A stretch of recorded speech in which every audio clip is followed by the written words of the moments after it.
Agora, você às vezes, assim, tem tantas surpresas em Israel. Vou dar um exemplo de um achado recente. Eles estavam fazendo uma rodovia no subúrbio de Jerusalém.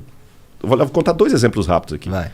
E encontraram restos de um sítio arqueológico. Chamaram os arqueólogos. Olha, o que é isso aí tudo? Por favor, muda essa rodovia, que isso aqui é importante. Encontraram um templo pagão em Tel Motsar. Quando eu digo templo pagão, entenda. Um templo que tinha um tipo de religião que para Israel era proscrito. Você sabe, mesmo os caras que não são religiosos sabem que Israel não podia ter imagem de escultura, não podia ter ídolos. E lá tinha ídolos, tinha um monte de coisa. Entendi. E esse templo pagão funcionava a 6 quilômetros do templo de Jerusalém. Entendi, os caras eram hackers. Hackers. Agora, só que a surpresa foi como é que esse templo sobreviveu ali com o templo de Jerusalém a 6 quilômetros. Aí você vai nos livros de Jeremias na Bíblia, você entende por que Jeremias denunciou tanto a apostasia e falou, olha, porque vocês estão abandonando Deus, Deus vai tirar a proteção dele, Nabucodonosor vai destruir Jerusalém. O que é apostasia? Boa pergunta. Monarca, com sua licença, eu vou pro grego de novo. Tudo bem, fica à vontade. É que apostasia é uma palavra grega.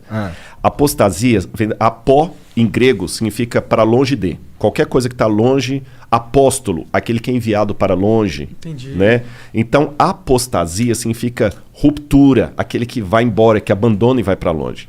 Essa palavra tem na língua grega apostasium, apostasia, e Paulo pegou essa palavra e a cristianizou. Ou seja, toda vez que alguém rompe a aliança com Deus, o acordo com Deus, a gente diz que ele apostatou, entrou num estado de apostasia.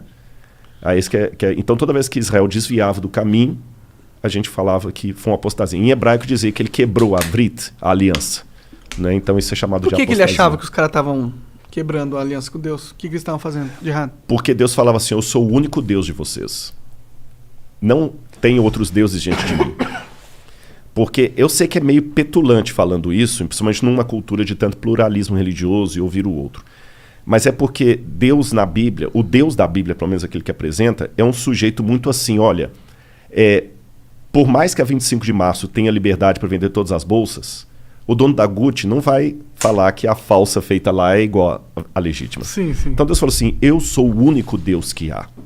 Os ídolos não salvam vocês de nada. Não corram atrás dos ídolos.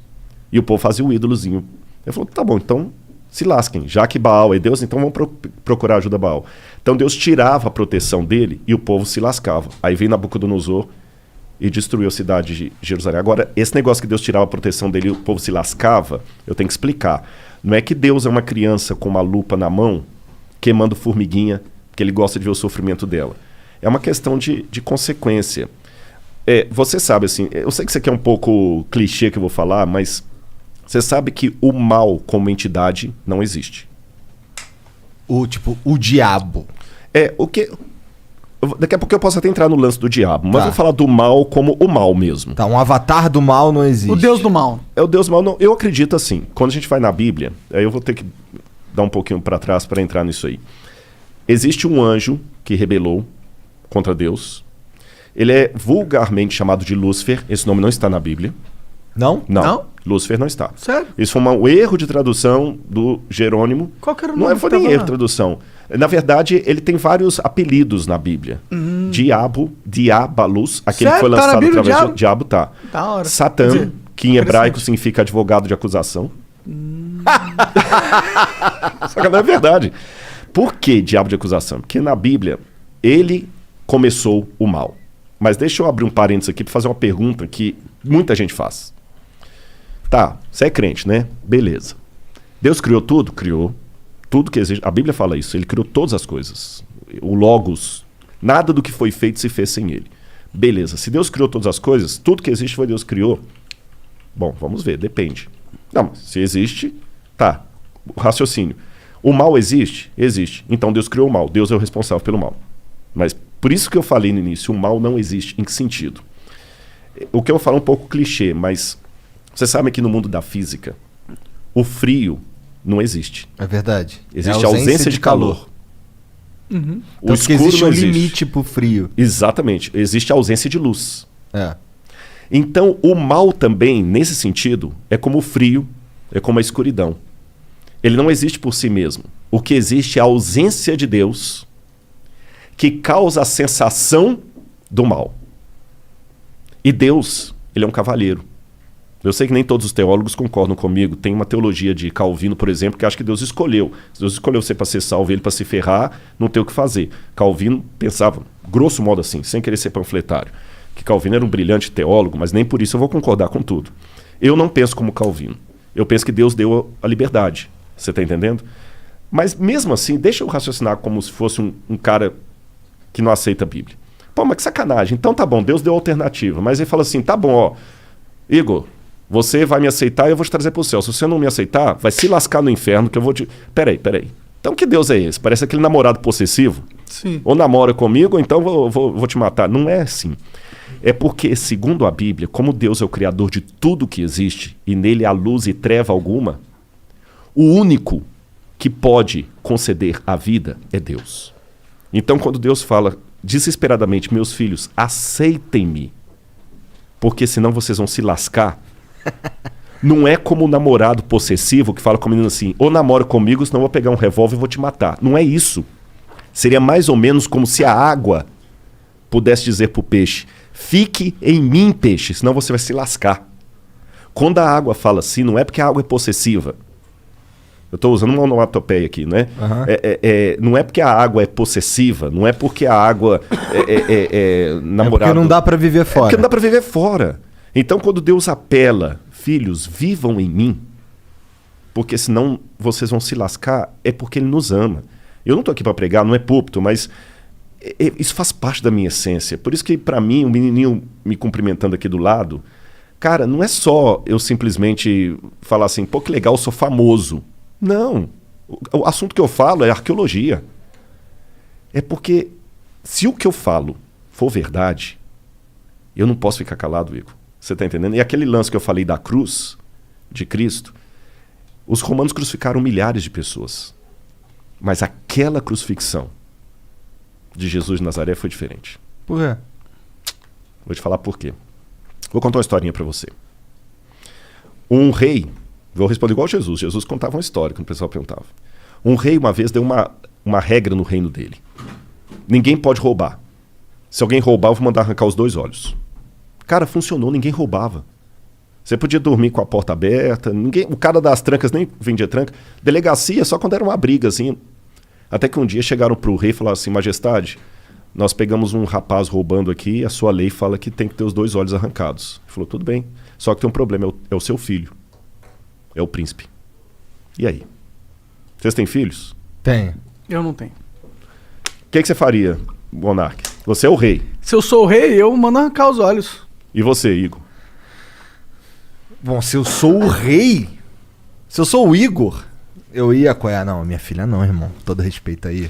Eu perguntei de propósito. Mas se eu sou o rei... Você é o rei, Igor. E pai da sua filha ao mesmo tempo. Então, é que se eu sou o rei, eu preciso mandar arrancar os olhos, né? Você arrancaria mesmo da sua filha? Pensa nela agora. Cara, olha, se a gente quiser entrar nessa, eu forjaria a morte, eu executaria de mentira, exilaria a minha filha pra algum lugar, porque aí eu consigo manter o rei que pune quando alguém rouba e consigo salvar a vida da minha filha, só que eu não consigo manter ela perto de mim. Uhum. E teria uma coisa também.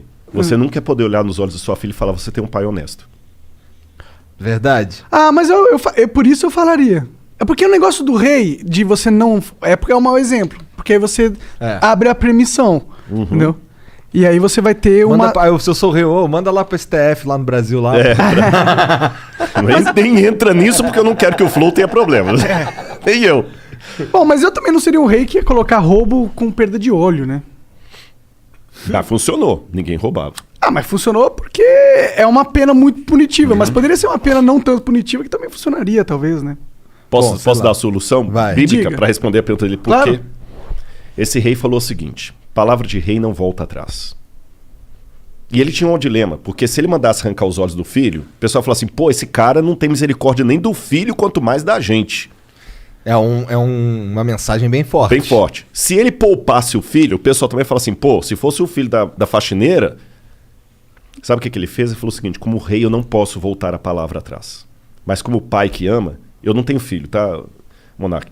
O Igor vai entender. O Igor tem mais autoridade Sim, para falar sim. isso, que ele tem uma filha, eu não tenho. Tem duas. Tem duas.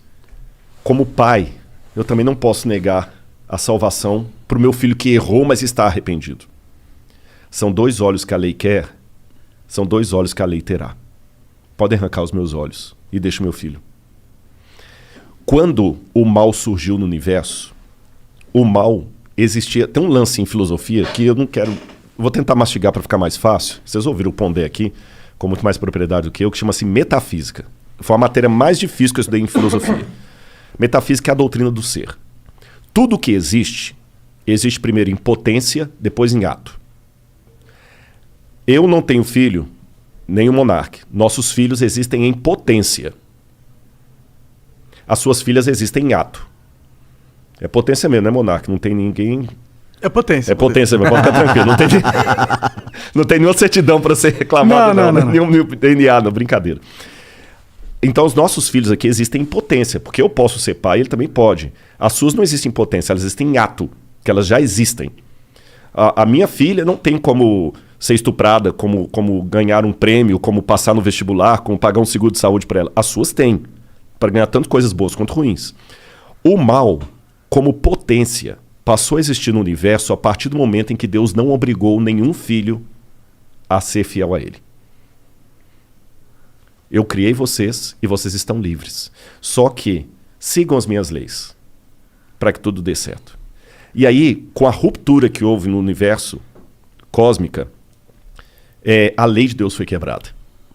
E a punição era que o pecado passou agora de potência a ato. Ruptura cósmica? Ruptura cósmica. Que quer dizer porque com o isso? universo estava numa harmonia que foi quebrada. Você entendeu? Não era plano de Deus que criança e leucemia estivessem na mesma frase. Não era plano de Deus. Deus não queria isso. Deus não queria a pancada que você ganhou no seu carro hoje. Deus não queria isso. Mas aconteceu. Ele sabia que ia acontecer. Aí alguém fala, pô, sacanagem, se ele sabia, por que ele deixou? Aí que vem o Lúcifer, o vulgo Lúcifer, né? Que é Lutíferos, que é um nome que vem do latim, que não está na Bíblia, como eu falei. Mas vamos chamar de Lúcifer assim mesmo. Vem o Lúcifer, que faz toda a rebelião e tudo. E a sentença agora é a morte. Aí a segunda pessoa da divindade, que é Jesus, fala assim, tudo bem. São 2 olhos que a lei quer, a lei está exigindo a morte, eu vou morrer no lugar da humanidade. Então, na crença bíblica tradicional, o fato de Cristo morrer na cruz do Calvário, que não foi apenas um carinha que rebelou contra Roma, ele morreu a morte redentora. Por isso a gente chama de Cristo Redentor. Ele morreu no lugar do pecador. Ele que não era pecador morreu. Por isso que no Antigo Testamento sacrificava um cordeiro inocente para representar o Cristo. Ele morreu. E é graças à morte dele que hoje, se algum de vocês souber uma notícia ruim de morte, eu tenho algo de esperança para falar concreta, real.